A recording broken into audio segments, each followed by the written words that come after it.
Class 12th business studies chapter चयन अर्थ व प्रक्रिया selection meaning and process part number 2। Topic हम डिस्कस करने जा रहे हैं चुनाव कार्य का विभाजन और डिवीज़न ऑफ सिलेक्शन वर्क। चुनाव के कार्य को हम 3 भागों में बांट सकते हैं। पहला, जब चुनाव करते हैं तो रिक्त स्थानों का निर्धारण, डिटर्मिनेशन ऑफ द वैकेंसीज। हम ये पता लगाते हैं कि कितनी पोस्ट खाली हैं। ठीक है, रिक्त स्थान होते हैं खाली पोस्ट। कौन कौन सी पोस्ट जो है वो इस वक्त कर्मचारियों से रहित है और हमारे को कर्मचारी चाहिए। तो जिस विभाग में जितने भी कर्मचारियों की आवश्यकता होती है उस विभाग के जो मैनेजर्स होते हैं उनसे एक मांग पत्र या डिमांड लेटर मंगवाया जाता है कि हमारे को इतने इतने कर्मचारी चाहिए। उन पर जो उत्तरदायी अधिकारी होते हैं उसकी स्वीकृति लेनी होती है, मतलब हायर ऑफिसर्स की परमिशन लेनी होती है कि ये डिमांड आई है तो बताएं कि इतने भर्ती हम करें या नहीं करना। सेकंड पॉइंट है योग्यता या क्वालिफ़िकेशन। ये भी निर्धारित करना, मतलब डिसाइड करना कि किस योग्यता वाले, कितनी क्वालिफ़िकेशन वाले, कितने पढ़े लिखे, कितने व्यक्ति हमारे को चाहिए। थर्ड पॉइंट हमारा है चयन परीक्षा। टेस्ट हम लोगों ने लेने हैं जिसमें शारीरिक फिजिकल टेस्ट, मेंटल मानसिक, मनोवैज्ञानिक साइकोलॉजिकल टेस्ट लेकर ये देखा जाता है कि वो व्यक्ति हमारी कंपनी के योग्य हैं या नहीं है। अब अगला टॉपिक हमारा जो आ रहा है काफ़ी बड़ा है और इसमें पॉइंट्स हमारे पहले हेडिंग देखें हैं चयन प्रक्रिया के विभिन्न चरण, steps involve in the selection process. ये चयन करने की जो प्रक्रिया है, लोगों को नौकरी पे रखने की जो प्रक्रिया है उसमें कौन कौन से स्टेप्स होते हैं। स्टेप मतलब एक के बाद एक ही आते हैं और ध्यान रखें जहाँ पर भी हम स्टेप की बात करेंगे इसका मतलब है उसका जो क्रम है पॉइंट्स का वो वैसे ही रहेगा, उसमें कोई चेंज नहीं होगा। या फिर क्वेश्चन आ सकता है चुनाव की कार्यविधि बताइए, प्रोसीजर ऑफ द सिलेक्शन, या चुनाव प्रक्रिया के आवश्यक कदम, या चुनाव प्रक्रिया के आवश्यक बग और necessary steps of selection procedure.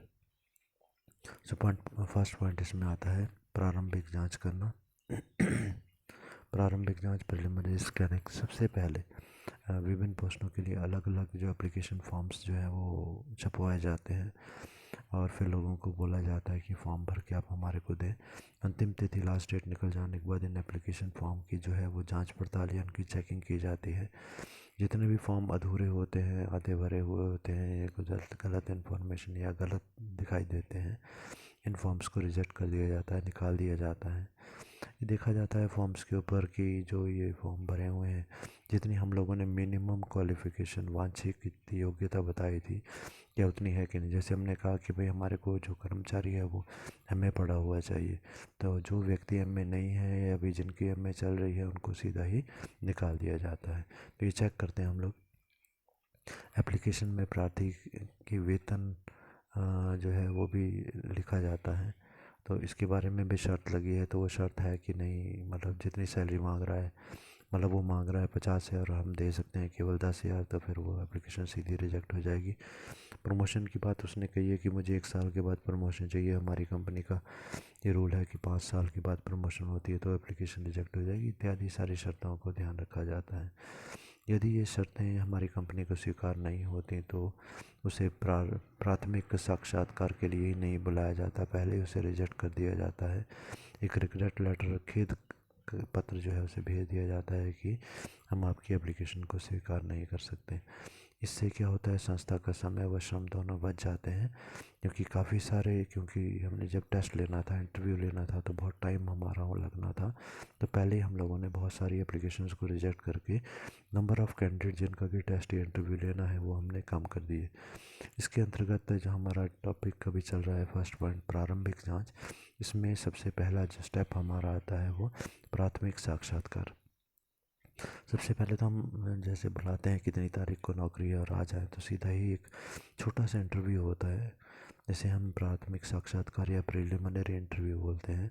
इसमें हम आमने सामने बातचीत करते हैं, व्यक्ति से ये पता लगाने की कोशिश करते हैं कि क्या जिस पोस्ट के, जिस कार्य के लिए हमने वर्कर को रखना है, ये वर्क व्यक्ति उस कार्य के लिए आवश्यक है कि नहीं। उसकी शारीरिक और मानसिक योग्यता का भी पता लग जाता है इंटरव्यू के टाइम पर। उसको उसकी शिक्षा कितनी है, कितना पढ़ा लिखा है, कितना उसको एक्सपीरियंस है, अनुभव कितना है, रुचि उसकी किस कार्य में है कि नहीं है, आयु कितनी है आदि के बारे में से प्रश्न पूछे जाते हैं।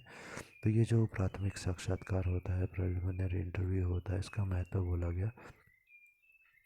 यहाँ पर इंटरव्यू लेने वाला व्यक्ति जो होता है, साक्षात्कारी इंटरव्यूअर हम इसे बोलेंगे, वो सारी सूचना इकट्ठी करता है, व्यक्ति को पूछ पूछ के उसके व्यवहार के बारे में भी जानकारी प्राप्त करता है। सेकंड है प्रार्थना पत्र की सूचनाओं की सत्यता की जांच करना कि जो इन्फॉर्मेशन उसने दी है क्या वो सच है या झूठ लग रही हैं। थर्ड पॉइंट है यह भी पता करना कि वे इस विशेष जॉब में रुचि क्यों ले रहा है, हमारी कंपनी में वो क्यों आना चाहता है। तो ये भी हम इंटरव्यू के माध्यम से पता कर सकते हैं। अब इसमें बी पॉइंट आता है प्रारंभिक जांच में। सबसे पहले हमने एक छोटा सा इंटरव्यू लिया, उसके बाद हम उसे बोलते हैं कि आप एप्लीकेशन फॉर्म्स को भरो, उन्हें एप्लीकेशन फॉर्म दे दिए जाते हैं। रिक्त आवेदन पत्र भरना, आवेदन पत्र एप्लीकेशन फॉर्म होते हैं। Filling up the blank application form, छपे हुए एप्लीकेशन फॉर्म हमारे कंपनी के पास होते हैं, क्योंकि यदि हम अपने फॉर्म छाप के नहीं देंगे तो लोग तो जैसे तैसे अपनी मर्जी आएगी वैसे फॉर्म बना देंगे, कुछ इन्फॉर्मेशन उसमें होंगी कुछ नहीं होगी। इसी अलग अलग पोस्ट के लिए अलग अलग फॉर्म्स हम लोग तैयार करते हैं। और तैयार करते समय ये भी हम लोग फॉर्म्स को ध्यान रखते हैं कि उसमें ज़्यादा से ज़्यादा सूचनाएं हमारे को लोगों से प्राप्त हो सकें। इसमें ऐसी सारी सूचनाएं पूछ लेनी चाहिए जिनका कि संक्षिप्त उत्तर दिया जा सके, बहुत बड़े बड़े आंसर इसमें नहीं लिखने चाहिए। इसमें ऐसे क्वेश्चंस पूछे जाए जिनका कि कार्य से सीधा संबंध हो। फॉर्म में कुछ एक जानकारियाँ पूछी जा सकती हैं, जैसे कि एग्जांपल के लिए योग्यता या क्वालिफ़िकेशन, कितना वो पढ़ा लिखा है, टेक्निकल तकनीकी योग्यता, टेक्निकल क्वालिफ़िकेशन, कोई डिप्लोमा वगैरह उसने किया है कि नहीं किया, एक्सपीरियंस अनुभव उसको कितना है, भाषा ज्ञान कौन कौन सी भाषाएं वो जानता है, प्रशिक्षण ट्रेनिंग उसने कोई ली है कि नहीं, विषय जिसमें विशिष्टता या स्पेशलाइजेशन प्राप्त हो, कौन सी कार्य में उसको जो है विशेषज्ञता प्राप्त है, किस काम में वो एक्सपर्ट है। सेकंड है व्यक्तिगत सूचनाएं, पर्सनल इन्फॉर्मेशन हम ले सकते हैं, जैसे आपका नाम क्या है लिखें, पिता का नाम क्या है ये लिखें, आपकी आयु क्या है वो लिखें, वैवाहिक स्थिति, विवाह हुआ है या नहीं हुआ है, लिंग पुरुष में या स्त्री, पारिवारिक स्थिति, परिवार में कितने सदस्य हैं, उसकी रुचि किस किस कार्य में इत्यादि। थर्ड पॉइंट आता है न्यूनतम स्वीकार्य वेतन, मिनिमम एक्सेप्टेबल सैलरी। स्वीकार्य मतलब जो उस व्यक्ति को स्वीकार है कि कितनी सैलरी वो हमसे चाहता है। न्यूनतम वेतन या अन्य सुविधाएं जो अपेक्षित, अपेक्षित मतलब वो हमसे चाहता है, वो भी उसमें बोला जाता है लिखने के लिए। चौथा पॉइंट है अन्य सूचनाएं जो प्रार्थी के चयन में सहायक होती हैं, जो उसको चुनने में हमारी मदद करेंगी। और फिफ्थ पॉइंट है संदर्भ, जिसको हम बोलते हैं रेफरेंसेस। तो रेफरेंसेस का मतलब होता है कि हम जब व्यक्ति को रख रहे हैं तो उसको ये बोलते हैं कि आप ऐसा बताइए, दो तीन व्यक्तियों के नाम आप हमारे को दीजिए, उनके एड्रेस हमारे को दीजिए, जिससे कि हम आपके चरित्र व आपके सामाजिक संबंधों के बारे में जानकारी प्राप्त कर सकें। यह सारा काम हो जाने पर, मतलब प्रारंभिक जांच हो जाने पर, अगला जो टेस्ट हमारा होता है उसको हम बोलते हैं चयन परीक्षा या सिलेक्शन टेस्ट। अब हम टेस्ट लेते हैं उसके प्रार्थी की योग्यता और निपुणता, एबिलिटी एंड स्किल को माप करने के लिए, मेजर करने के लिए कि कितनी योग्यता उसमें है, कितनी एबिलिटी उसमें है, कितना एक्सपर्ट है वो अपने कार्य में, ये सब मापने के लिए हम परीक्षाएं लेते हैं। और इसमें 3 प्रकार की परीक्षाएं आती हैं हमारी। पहली प्रकार की परीक्षा है जिसको हम बोलते हैं दक्षता परीक्षा या फिर प्रोफिशिएंसी टेस्ट। इसमें प्रार्थी प्रार्थी मतलब एप्लीकेशन फॉर्म भेजने वाला एप्लीकेंट या फिर वो व्यक्ति जो इंटरव्यू के लिए आया है, उसकी योग्यता व निपुणता की जांच की जाती है। जो उसने बताई है क्या वो सही है, जो इन्फॉर्मेशन उसने लिखी है क्या वो सही है। ऐसा तो नहीं 10 पढ़ा लिखा व्यक्ति और कह रहा है मैं एमए हूँ। तो इसमें जो प्रोफिशिएंसी टेस्ट या दक्षता परीक्षाएं होती हैं, इनमें पहली परीक्षा हमारी आती है जिसको हम बोलते हैं विशिष्टता परीक्षा या स्पेशलाइजेशन और special trade efficiency test. Specialisation और स्पेशल ट्रेड एफिशिएंसी टेस्ट, इसमें एप्लीकेंट या प्रार्थी मतलब जो इंटरव्यू या अप्लाई कर रहा है उसकी विशेष क्षेत्र में विशेषता की जांच की जाती है। तो ये जो हमने नाम रखा है स्पेशल ट्रेड एफिशिएंसी टेस्ट, यहाँ पर ट्रेड शब्द का मतलब व्यापार से नहीं है। ट्रेड शब्द का मतलब उस विशेष क्षेत्र में जिस काम के लिए उसको रखा जा रहा है उसमें उसकी योग्यता कैसी है, कार्य क्षमता कैसी है। एग्जाम्पल के लिए हम कंप्यूटर ऑपरेटर को नौकरी पर रखना चाह रहे हैं, उसकी परीक्षा में हम ये देखते हैं इसमें ये जो परीक्षा है हमारी विशिष्टता परीक्षा या स्पेशलाइजेशन टेस्ट, ये 2 प्रकार का हो सकता है, जिसमें पहला हमारा हो जाएगा सैद्धांतिक जानकारी परीक्षा जिसको हम थ्योरेटिकल नॉलेज टेस्ट बोलते हैं। इसमें हम क्योंकि कंप्यूटर ऑपरेटर की पोस्ट पे आ रहा है, तो कंप्यूटर के विभिन्न पार्ट्स कौन कौन से हैं उसके बारे में पूछेंगे। कंप्यूटर में कौन कौन सी खराबियाँ आ सकती हैं उसके बारे में पूछेंगे। ये जानना कि अगर कंप्यूटर में खराबी आ जाती है तो क्या वो उसको ठीक कर सकता है कि नहीं कर सकता, मतलब थियोरेटिकली पूछा ही जाता है उससे इसमें। दूसरा इसमें जो टेस्ट आएगा उसको बोलते हैं व्यवहारिक जानकारी परीक्षा या प्रैक्टिकल नॉलेज टेस्ट। इसमें जो है कंप्यूटर ऑपरेटर उससे काम करवा के देखा जाता है, मतलब टाइपिंग वगैरह करवाना, अलग अलग चीज़ें काम करवा के देखा जाता है। इसमें सेकंड जो परीक्षा होती है दक्षता परीक्षा में, उसको हम चतुराई परीक्षा या डेक्सटेरिटी टेस्ट बोलते हैं। तो ये जो होती है इसमें वे कार्य जिसमें कि शारीरिक श्रम जरूरी हो, ऐसे काम के लिए परीक्षा ली जाती है जिसमें शारीरिक श्रम मतलब मेहनत उसको चाहिए होती है। कार्य करते समय कितनी कुशलता कितनी गति से वो काम कर रहा है। कंप्यूटर चलाने की स्पीड का भी पता हम लगाते हैं, कितनी स्पीड से वो टाइपिंग कर पाता है, कितनी एक्यूरेसी है उसमें, गलतियाँ कितनी कर रहा है इत्यादि। अब चयन परीक्षाएं या सिलेक्शन टेस्ट में दूसरी प्रकार की जो परीक्षा आती है वो होती है मनोवैज्ञानिक परीक्षाएं या साइकोलॉजिकल टेस्ट। मनोवैज्ञानिक परीक्षाएं जो होती हैं इसमें प्रार्थी के व्यवहार और उसकी कार्यकुशलता का पता लगाया जाता है।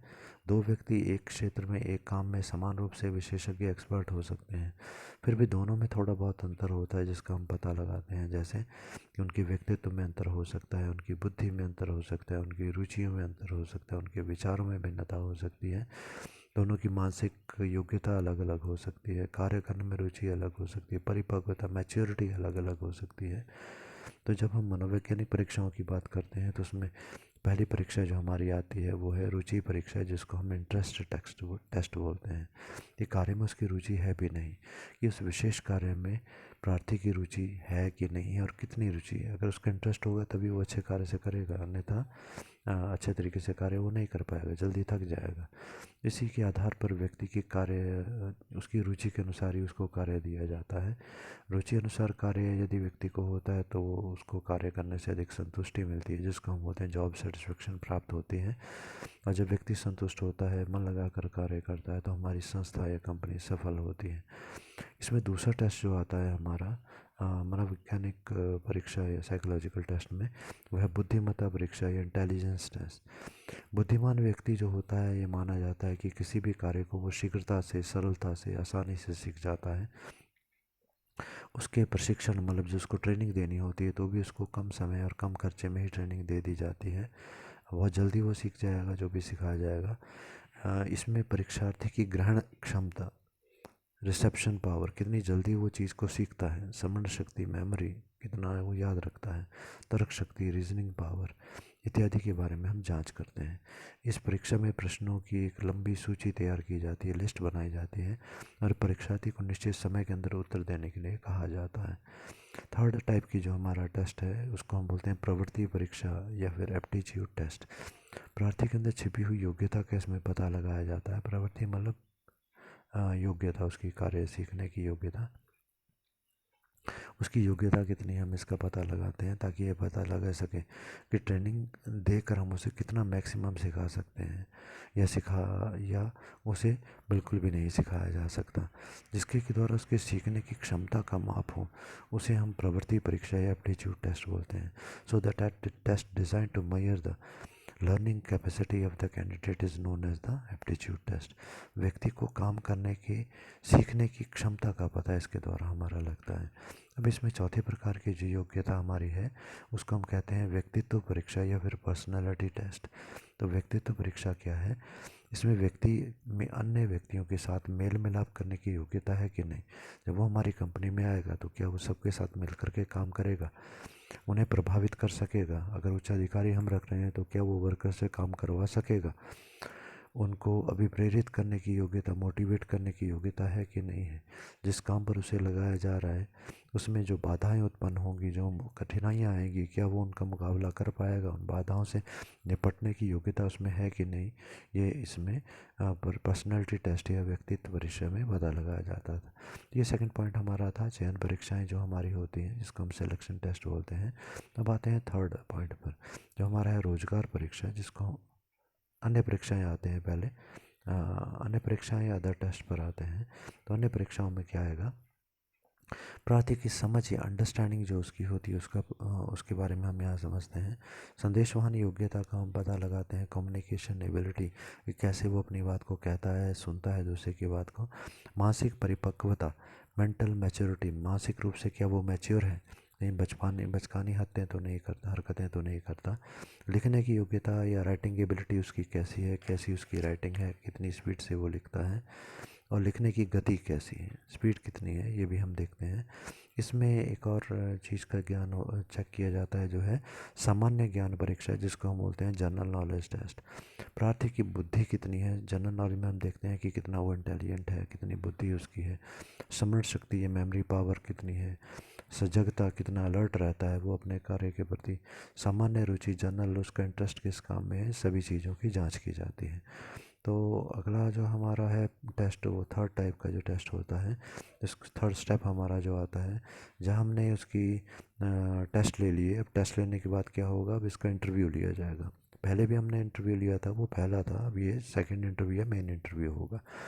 ऊपर के टेस्ट में यदि वो पास हो जाता है तो उसके बाद ही जो कैंडिडेट बचते हैं उनको इंटरव्यू में बुलाया जाता है।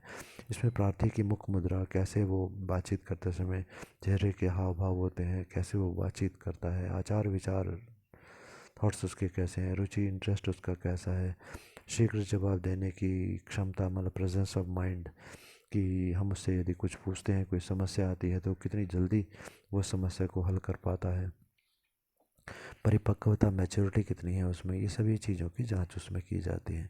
इसमें उसकी मुख्य सूचनाएं जो ली जाती हैं कुछ एक, जैसे कि शारीरिक गुण उसका कैसा है, शारीरिक रूप से वो कैसा है, फॉर्म में भरी हुई उसकी शैक्षणिक योग्यताएं, मतलब डिग्रीज जो उसने लिखी हैं उसकी वास्तविकता, क्या उसने सच्ची में ये डिग्रीज जो लिखी हैं वो उसकी हैं भी या नहीं, मतलब हम उसके सर्टिफिकेट वगैरह चेक कर सकते हैं।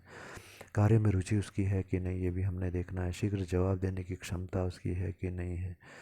उसके बाद प्रेजेंस ऑफ माइंड जो हमने कहा, सामान्य बुद्धि, जनरल इंटेलिजेंस कैसी है उसकी, स्मरण शक्ति, मेमोरी पावर कैसी है, ये सभी कुछ हम उसके इंटरव्यू में अंदाज़ा लगाते हैं। ये रोजगार, इसको ही रोजगार व अंतिम साक्षात्कार भी बोला जाता है। एम्प्लॉयमेंट एंड फाइनल इंटरव्यू भी इसे बोला जाता है। इसमें दो स्टेप्स होते हैं। पहला है कर्मचारी प्रबंधक के द्वारा जो इंटरव्यू लिया जाता है, पर्सनल मैनेजर के द्वारा। पर्सनल मैनेजर सारी कंपनी, पूरी कंपनी के सभी डिपार्टमेंट्स के कर्मचारियों को नौकरी पर रखने के लिए ये इंटरव्यू लेता है। ये सामान्यतः वर्कर से उसकी विस्तृत जानकारी, पूरी ओवरऑल जो व्यू होता है वो देखता है। यदि सारी इन्फॉर्मेशन जो उसने दी हैं और यदि इस टेस्ट में वो पास हो जाता है, पर्सनल मैनेजर को लगता है ये व्यक्ति ठीक है, तो उसको अगले इंटरव्यू के लिए भेजा जाता है। तो अगला इंटरव्यू जो होगा वो विभागीय प्रबंधक या डिपार्टमेंटल मैनेजर द्वारा लिया जाता है। डिपार्टमेंटल मैनेजर में जिस डिपार्टमेंट में उसने काम करना है, जैसे अगर वस्तु बनानी है, कोई काम करने वाला मज़दूर हम रख रहे हैं तो वो प्रोडक्शन डिपार्टमेंट में होगा, क्योंकि प्रोडक्शन डिपार्टमेंट में उसने काम करना है तो उसका मैनेजर इस इंटरव्यू को लेता है। तो वो जब इंटरव्यू लेता है तो कार्य की प्रकृति के आधार पर लेता है, जो काम उसने लेना है उसके बारे में क्वेश्चंस वो पूछेगा। प्रत्याशी से आमने सामने बैठकर वो बातचीत करता है कि मतलब उसको इसके साथ काम करना है, क्या वो संतुष्ट रहेगा इस कर्मचारी के साथ। यदि वो संतुष्ट, इन सभी चीज़ों के बारे में वो संतुष्ट होना चाहता है, तभी वो वहाँ करता है कि इसे रखा जाए, अन्यथा वो मना कर देता है।